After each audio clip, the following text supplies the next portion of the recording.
Hey viewers, welcome back to my channel Stree world. मेरा नाम beauty है। करेंटली मैं सभी टीचिंग एग्जाम्स की प्रिपरेशन करती हूँ और मैं अपनी प्रिपरेशन जर्नी यूट्यूब पर शेयर करती हूँ। अगर आप मेरे चैनल पर नए हैं तो मेरे चैनल को सब्सक्राइब करना ना भूलें। आज मेरे दिन की शुरुआत हुई थी सुबह 4 बजे और सुबह उठने के बाद मैं सबसे पहले ब्रश कर लेती हूँ ताकि मेरी नींद भाग जाए और मुझे फ्रेश फील हो।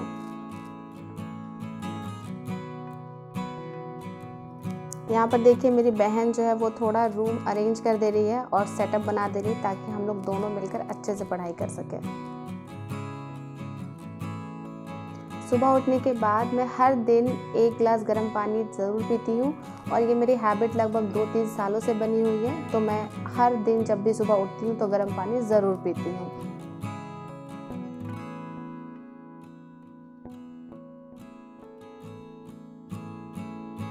स्पेशली सर्दियों में गर्म पानी की वैल्यू बढ़ जाती है। सर्दियों में मैं जब उठती हूँ सुबह पढ़ने के लिए तो मुझे ऐसा फील होता है कि मेरा गला वाला पोर्शन जो है वो थोड़ा जाम हो गया है और जब मैं गर्म पानी पीती हूँ तो मुझे बहुत अच्छा फील होता है। सुबह के बज गए 4:30 और इतना सारा काम करने में लगभग हाफ आवर का टाइम तो वेस्ट हो ही जाता है। और सबसे पहले अब मैं यहाँ पर अपना टाइमर ऑन कर दे रही हूँ और टाइमर ऑन करने के बाद अब मैं सीधे अपनी पढ़ाई में लग जाऊँगी। और अगर आप मेरे चैनल पर नए हैं और आपको नहीं पता कि मैं टाइमर ऑन करके क्यों पढ़ती हूँ तो मैं आपको बता दूँ कि मैं टाइमर ऑन करके इसलिए पढ़ती हूँ ताकि मुझे पता चल सके कि मैंने पूरे दिन में कितने घंटे की पढ़ाई की है। जब भी मुझे कुछ काम करना होता है, जैसे पानी पीना होता है, वॉशरूम जाना होता है, तब मैं टाइमर ऑफ कर देती हूँ और इससे मुझे रियल टाइम स्टडी का पता चलता है।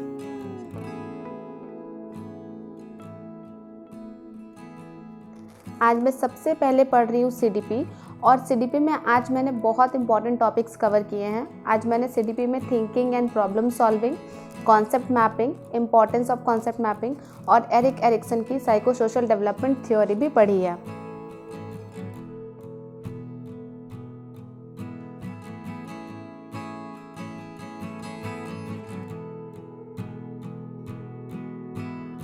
यहाँ पर मैं और मेरी बहन हम दोनों मिलकर पढ़ाई कर रहे हैं और मेरी बहन भी सीटेट की प्रिपरेशन कर रही है। वो इस बार फर्स्ट टाइम सीटेट एग्ज़ाम देगी।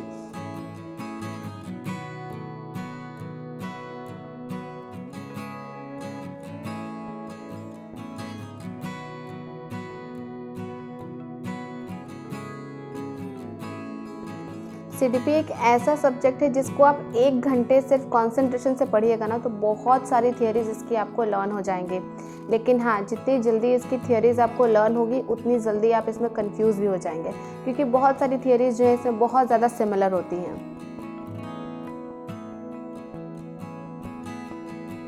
अब मैं पढ़ रही हूँ क्लास 8 की बुक से साइंस। अगर आपने मेरी प्रीवियस वीडियोस को फॉलो किया होगा तो आपको पता होगा कि इस बुक से मैं पहले भी साइंस पढ़ रही थी।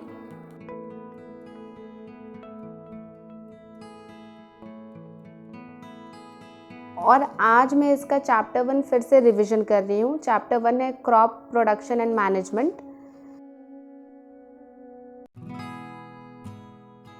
क्योंकि इस चैप्टर को मैंने पहले भी पढ़ा था तो इस बार मुझे इसे पढ़ने में ज़्यादा मुश्किल नहीं हुई और जितने भी इम्पॉर्टेंट पॉइंट्स थे वो मेरे पहले से हाईलाइटेड थे। तो मैंने क्या किया है कि जितने भी इम्पॉर्टेंट पॉइंट्स थे उन सभी को 2 से 3 बार रीड आउट कर लिया है। अब मैं अपना टाइमर ऑफ कर रही हूँ और इसके साथ ही देखिए मैंने 2 घंटे की पढ़ाई पूरी कर ली है और मैं ये कह सकती हूँ कि मेरा आज का मॉर्निंग रूटीन भी बहुत प्रोडक्टिव था। अब बारी आ गई है चाय पीने की और जो लोग सुबह उठकर पढ़ते हैं ना उनको सुबह की चाय की वैल्यू बहुत ज़्यादा पता होगी क्योंकि हम जब सुबह उठकर पढ़ते हैं तो सुबह की चाय का हमें बहुत बेसब्री से इंतज़ार रहता है। यहाँ पर देखिए मेरी बहन ने रूम को कितने अच्छे से बिल्कुल क्लीन कर दिया है और आज ये क्लीनिंग कर रही है और मैं खाना बनाऊंगी। एक मेरी व्यूअर ने मुझसे क्वेश्चन पूछा था कि जब भी वो पढ़ने बैठती हैं तो उन्हें आलस आने लगती है, उन्हें नींद आने लगती है और लास्ट में वो पढ़ाई करना बंद कर देती हैं। मैं आपको बताती हूँ कि ऐसा क्यों होता है। इंसान का दिमाग ऐसा होता है ना कि हर चीज़ जिसमें मेहनत करनी होती है, जिसमें एफ़र्ट लगाना पड़ता है, उसमें हमारा दिमाग बहाने बनाने लगता है। चाहे वो काम आपके लिए सही हो या गलत, अगर आपको उसमें एफ़र्ट लगाना पड़ रहा है तो आपका दिमाग आपको 10 बहाने देगा उस काम को नहीं करने की। इनफैक्ट हम तो बहुत छोटी छोटी चीज़ों में बहाने बनाते हैं। जैसे मेरे साथ पहले क्या होता था कि अगर मैं पढ़ रही हूँ तो जनरली मेरी आदत होती है कि मैं बेड टेबल लेकर पढ़ती हूँ, और अगर मेरे पास 2 पेन है और गलती से अगर मेरा एक पेन नीचे गिर जाता था, और जब मैं आधा 1 घंटा पढ़ाई करने के बाद किसी काम से वॉशरूम जाने के बहाने या फिर पानी पीने के बहाने नीचे उतरती थी, तब उस पेन को उठाकर रखती थी। मुझे पता है कि आप सबके साथ भी ऐसी बहुत सारी चीज़ें होती होंगी हर दिन जहाँ पर आप आलस करते होंगे। मैं आपको एक और एग्जांपल देती हूँ। जैसे जब कभी भी हम झाड़ू लगाते हैं तो हमें दरवाजे के पीछे झाड़ू लगाने में बहुत ज़्यादा प्रॉब्लम होती है। इसके अलावा अगर आपका टीवी का रिमोट किसी ऐसी जगह पर है जहाँ पर हम उसे पैर से खींच के अपनी तरफ ला सकते हैं तो हम वो भी करते हैं, लेकिन हम उसे उठ कर लाना ज़रूरी नहीं समझते या फिर वो हमें बहुत बोझिल लगता है करना। तो आप खुद सोचिए कि जब हमारा ब्रेन इतनी छोटी छोटी एक्टिविटीज़ को करने में जहाँ बस थोड़ी सी एफर्ट लगती है उसमें भी बहाने बना देता है, तो फिर पढ़ाई करना तो बहुत बड़ी बात है। यहाँ पर तो बहुत ज़्यादा एफर्ट की ज़रूरत होती है। हमें कोई छोटी सी काम करनी होती है और हम बहाने बना देते हैं कि मेरा मन नहीं कर रहा, और हम बहुत आसानी से ये बात बोल देते हैं। जब शुरुआती दिनों में मैंने भी पढ़ाई करनी शुरू करी थी तो मेरे साथ ही बहुत सारी प्रॉब्लम्स होती थी। मैं ज़्यादा देर तक बैठकर नहीं पढ़ पाती थी, सुबह जल्दी नहीं उठ पाती थी। तो फिर धीरे धीरे मैंने खुद को एनालाइज करना शुरू किया कि मुझसे गलती कहाँ हो रही है। फिर मैंने एनालाइज किया कि मेरा बहुत सारा टाइम मैं वेस्ट कर देती हूँ ये बोलकर कि मेरा पढ़ने का भी मन नहीं कर रहा, मैं बहुत थक गई हूँ, मुझे आराम करना है। फिर मैंने खुद की सेल्फ काउंसलिंग की, खुद को गाइडेंस दिया और मैंने डिसाइड किया कि पहले मैं जो छोटी छोटी एक्टिविटीज़ जहाँ पर मैं लेज़ीनेस करती हूँ, जो मुझे करने में बहुत बुरा फील होता है, उन सभी चीज़ों में सुधार लाऊंगी। और धीरे धीरे करके मैंने अपनी छोटी छोटी एक्टिविटीज़ में सुधार लाना शुरू किया। और आपको पता है इसके बाद मैंने अपनी बहुत सारी बैड हैबिट्स को गुड बाय बोल दिया। मैंने खुद से कहा कि जब तुम इतने छोटे छोटे कामों में एफ़र्ट लगाने से डरती हो या फिर उसमें तुम्हें दिक्कत होती है, तब पढ़ाई करने में तो बहुत ज़्यादा एफ़र्ट की ज़रूरत है, तब तुम पढ़ाई कैसे कर पाओगी। और फिर मैंने अपनी इन्हीं छोटी छोटी हैबिट्स को सुधारा और मेरी पूरी पर्सनालिटी में एक बहुत बड़ा चेंज आ गया। बहुत सारे मोटिवेशनल स्पीकर आपको ये कहेंगे कि कुछ बड़ा करना है तो अच्छी आदतें या अच्छे हैबिट्स को डेवलप करो, लेकिन मैं आपको कहती हूँ कि सबसे पहले आप अपनी उन छोटी छोटी आदतों पर काम कीजिए, और अगर आप उन पर काम करना शुरू करेंगी ना तो अच्छी आदतें अपने आप डेवलप हो जाएंगी। अब इन छोटी आदतों पे काम कैसे करना है ये मैं आपको बताती हूँ। अगर आप अपने ब्रेन के बिल्कुल अपोजिट काम करेंगे ना तो मैक्सिमम टाइम में आप सही काम कर रही होंगी। वो कैसे, ये मैं आपको एक एग्जाम्पल देकर बताती हूँ। जैसे अगर आपका ब्रेन कह रहा है कि अभी तो सुबह से तुमने बहुत काम कर लिए, अभी सो जाओ, अभी पढ़ाई मत करो, मत सोइए, जगे रहिए। भले आप पढ़ाई मत करिए लेकिन आप जगे रहिए। जैसे अगर आपका ब्रेन कह रहा है कि चलो 10 मिनट यूट्यूब देख लेते हैं, मत देखिए, उसके ऑपोजिट काम करिए, कुछ और कर लीजिए लेकिन यूट्यूब मत देखिए। अगर आप ब्रेन के बिल्कुल ऑपोजिट काम करेंगे ना तो आप हमेशा सही काम करेंगे। और ये एक बहुत अच्छी ट्रिक है। मन को जीतने का मतलब क्या होता है? मन को जीतने का मतलब ये होता है कि जो आपका मन कह रहा है उसके ऑपोजिट काम करिए, उसके अकॉर्डिंग मत चलिए, कभी भी मन की मत मानिए, फिर देखिएगा आपको विनर वाली फीलिंग होगी। शुरुआत में आपको बहुत सारी चीज़ें छोड़नी पड़ेंगी, बदलनी पड़ेंगी, तभी आप कुछ कर पाएंगे। अगर आप ये चाहती हैं कि ज़िंदगी बदल जाए तो आप आज जो कर रहे हैं वो नहीं करना होगा, आपको कुछ अलग करना होगा। आप ऐसे नहीं हो सकते कि जहाँ भी आपको काम करना होता है वहाँ आपकी इनएबिलिटी दिख जाए, वहाँ आपकी अक्षमता दिख जाए। जहाँ मेहनत करना होता है वहाँ पर आप हिम्मत हार जाती हैं। मैं आपको बता रही हूँ, जीवन में कुछ भी पकड़िए लेकिन आलस को पकड़ के मत रखिए, आराम को पकड़ के मत रखिए। अगर आप इन 2 चीज़ों को पकड़ के रखिएगा ना तो सक्सेस बहुत ही ज़्यादा मुश्किल है। और मैं आपको ये भी कहती हूँ कि अगर आप अपनी आलस और आराम से छुटकारा पा लीजिएगा तो सक्सेस बहुत ईजी है। इसलिए मैं अपनी हर वीडियो में आपको एक बार ज़रूर बोलती हूँ कि आराम नाम का कोई कॉन्सेप्ट नहीं है। आपको अपने सपने पूरे करने के लिए आपको काम करना पड़ेगा, मेहनत करना पड़ेगा, पसीना बहाना पड़ेगा। बिना मेहनत किए, बिना पसीना बहाए किसी को सक्सेस नहीं मिलती है। तो प्लीज़ आज से ही काम करना शुरू कर दीजिए और आलस और आराम को अपनी ज़िंदगी से निकाल दीजिए। यहाँ पर मेरी बड़ी दीदी हमारे रूम पर आई थी हमसे मिलने के लिए।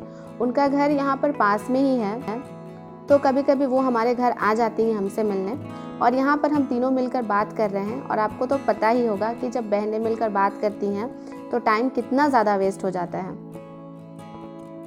फाइनली वो चली गई हैं और अब मैं अपना टाइमर ऑन करूँगी और अभी मैं पढ़ने जा रही हूँ रीजनिंग।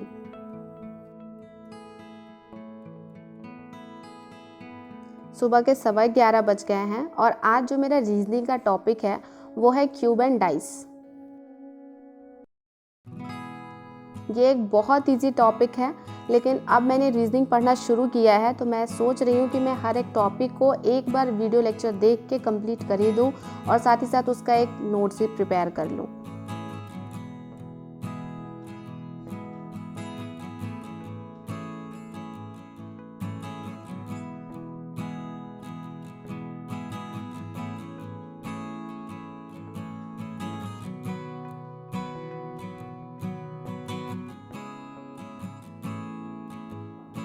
आज मैंने क्यूब एंड डाइस का केवल एक लेक्चर देखा है और साथ ही साथ सर ने जितने इम्पॉर्टेंट पॉइंट्स बताए थे उन सारे पॉइंट्स को नोट डाउन किया है और कुछ क्वेश्चंस भी सॉल्व किए हैं।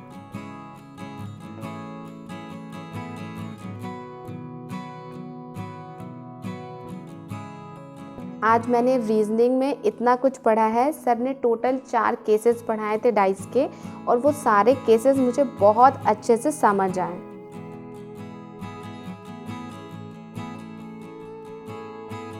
रीजनिंग के बाद बारी आती है जीके की, और जीके को मैंने बहुत दिनों से बीच में पढ़ना छोड़ दिया था, लेकिन करेंटली मैंने इसे फिर से शुरू किया है और बीच बीच से मैं कोई भी रैंडम टॉपिक उठा के उसका रिवीजन कर लेती हूँ। और आज का मेरा टॉपिक था भारत में यूरोपियन कंपनियों का आगमन।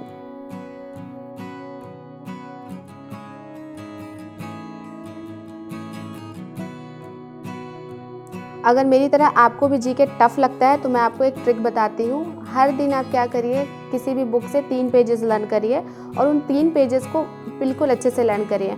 और जब आप ऐसे 3 पेजेस लर्न करते जाइएगा ना, तो एक दिन आपका जीके बुक आराम से और बहुत ईजिली कंप्लीट हो जाएगा। अब मैं पढ़ने जा रही हूँ अपना फेवरेट मैथ्स, और मैथ्स का मेरा आज का टॉपिक है HCF एंड LCM। आज मैं आपको अपने बहुत ही एक्साइटिंग स्टडी चैलेंज के बारे में बताने वाली हूँ। देखिए, मैं बहुत दिनों से पढ़ाई कर रही हूँ जिसमें मैं केवल 6 आवर्स पढ़ाई करती हूँ, लेकिन मुझे ऐसा फील हो रहा था कि मुझे और ज़्यादा पढ़ाई करना चाहिए। तो कल सैटरडे है और मैंने डिसाइड किया है कि मैं सैटरडे को रात को 9 बजे से सुबह के 3 बजे तक पढ़ाई करूँगी। मैं पहली बार खुद को होल नाइट स्टडी का चैलेंज दे रही हूँ और मुझे ऐसा लगता है कि मैं इसे कंप्लीट भी कर लूँगी, और इसका मैं एक ब्लॉग बनाकर आपके साथ ज़रूर शेयर करूँगी। अगर आप भी मेरे साथ पूरी रात जग कर पढ़ना चाहते हैं, और ये सिर्फ आपको केवल 1 दिन के लिए करना है, अगर आप इसे 1 दिन कर लेंगे ना तो आपको एक बहुत अच्छा पुश मिलेगा। अगर आपकी भी बहुत दिनों से पढ़ाई जो है केवल 3-4 घंटे या 5-6 घंटे हो रही है, तो मेरे साथ रेडी हो जाइए सैटरडे को पूरी रात पढ़ाई करने के लिए। और आप में से कितने लोग इस चैलेंज को लेकर एक्साइटेड हैं, मुझे कमेंट करके ज़रूर बताइएगा। मैं अपनी स्टडीज़ को एक्साइटिंग बनाने के लिए इस तरह के चैलेंजेस लेती रहती हूँ और इसी तरह के मोटिवेशनल स्टडी व्लॉग अपने चैनल पर अपलोड करती रहती हूँ। अगर आप मेरे चैनल पर नए हैं तो मेरे चैनल को सब्सक्राइब करना मत भूलिएगा। आप चाहे हाउसवाइफ है या फिर आप अनमैरिड हैं, आप एक रात का टाइम खुद को दे सकती हैं। आपको केवल एक नाइट के लिए खुद को प्रिपेयर करना है और थोड़ा खुद को बोल्ड बनाना है और खुद को थोड़ा पुश करना है, अपनी लिमिट्स को चैलेंज करना है और रात भर पढ़ाई करनी है मेरे साथ। इस तरह से मैंने आज भी 6 घंटे की पढ़ाई पूरी कर ली है। और मैं आपको बताऊं, आज मैंने HCF LCM का 3 वीडियो लेक्चर कंप्लीट किया है, क्योंकि HCF LCM के बहुत सारे कॉन्सेप्ट्स मुझे आते हैं, तो मैंने केवल क्वेश्चन देखा है और सॉल्व किया है। और यहाँ देखिए, आज मैंने बहुत सारे क्वेश्चंस बनाए हैं और मैथ्स बनाने के बाद मेरा मूड बिल्कुल फ्रेश हो जाता है। इसलिए मैं कोशिश करती हूँ कि मैं अपने स्टडीज़ को हमेशा मैथ्स के साथ एंड करूँ। अगर आपको मेरी ये वीडियो पसंद आई हो तो प्लीज़ इसे लाइक ज़रूर करिएगा और इसे शेयर भी करिएगा। आपको लाइक करने में केवल 2 सेकंड लगते होंगे, लेकिन मुझे वीडियो एडिट करने में और बनाने में बहुत टाइम लगते हैं। मिलते हैं नेक्स्ट वीडियो में।